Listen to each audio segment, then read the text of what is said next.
Hi అండి. ఒక useful Tipu. మనం రోజు స్టవ్‌ని అయితే క్లీన్ చేస్తూ ఉంటాం కానీ, బర్నర్స్ అయితే రోజు క్లీన్ చేయలేం కదా!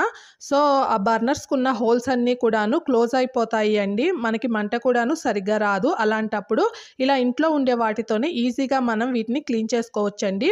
దీనికోసం ఒక ఈనో ప్యాకెట్‌ని కానీ, బేకింగ్ సోడా కానీ ఇలా బర్నర్స్ పైన వేసేసుకోండి. అలానే ఒక నిమ్మకాయని కూడాను కట్ చేసి బర్నర్స్ పైన ఇలా స్క్వీజ్ చేసుకొని, వేడి నీటిని బర్నర్స్ మునిగేంత వరకు వేసి, పిండిన నిమ్మ చెక్కలను కూడాను దాంట్లో వేసి, ఒక ఓవర్ నైట్ మొత్తం కూడాను వీటిని ఇలా మనం సోక్ చేసుకోవాలి. నెక్స్ట్ డే మార్నింగ్‌కి చూడండి వాటర్ ఎలా కలర్ చేంజ్ అయ్యాయో, దానిపైన ఉన్న మురికి ఆల్మోస్ట్ రిమూవ్ అయిపోతుందండి.